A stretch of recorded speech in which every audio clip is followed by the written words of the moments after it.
It's an idea so massive it feels like the obvious answer to humanity's energy crisis. The world's deserts are immense. The Sahara alone is nearly the size of China, and they get absolutely blasted by sunlight. In fact, more energy falls on the world's deserts in just 6 hours than humanity uses in an entire year. Here's the wild part. Covering only 1.2% of the Sahara, an area about the size of New Mexico could generate around 18 trillion watts, enough electricity to power the whole world. So why don't we just do it? The answer is that the perfect theory comes with massive and sometimes catastrophic real-world consequences. The idea sounds simple, but the moment you zoom in from the satellite view to the construction site, reality hits hard. First up, cost. That New Mexico-sized array would require 51.4 billion solar panels, with a price tag of about 51.4 trillion US dollars, roughly 60% of the world's GDP. To put it another way, it's like handing every person on Earth a $6,000 bill just to get started. And that's before we even lay the first cable. But money isn't the only obstacle. The desert's vast emptiness means some areas are over 600 kilometers from the nearest road. Imagine trying to move billions of tons of equipment into the middle of nowhere.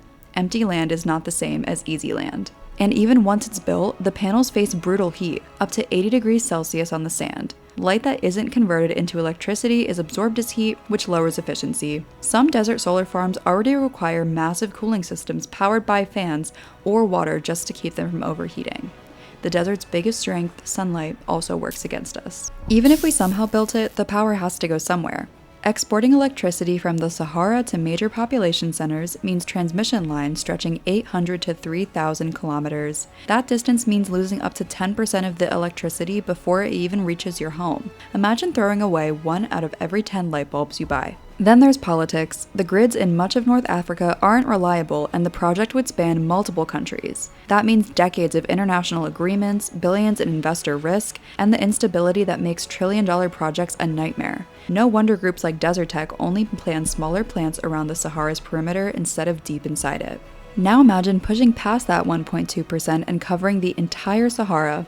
On paper, the output is mind-blowing, over 7 times the total energy humanity consumed in 2019. But in practice, it risks climate disaster. Here's why. Light-colored sand reflects sunlight back into the atmosphere, helping regulate global temperatures. Cover it with dark solar panels, and suddenly the Sahara absorbs heat instead of reflecting it. That creates a feedback loop: hot land, rising moist air, clouds, and rain. In effect, we'd terraform the desert into a green zone, doubling rainfall and boosting vegetation by 20%. Sounds like a win.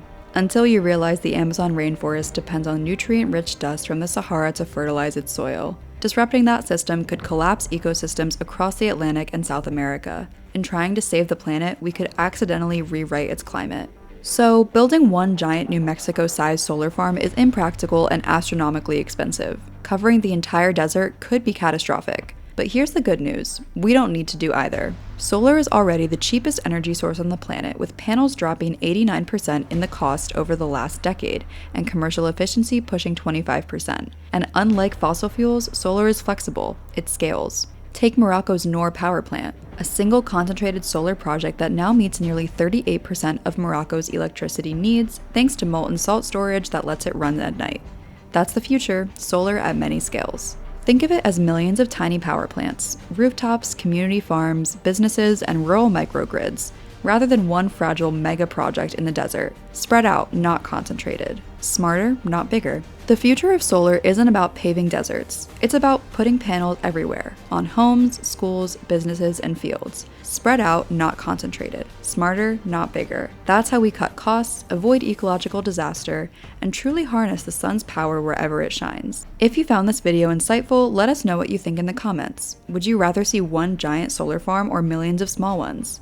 Don't forget to like this video, share it with a friend, and subscribe to Forever Green for more deep dives into the technology shaping our future.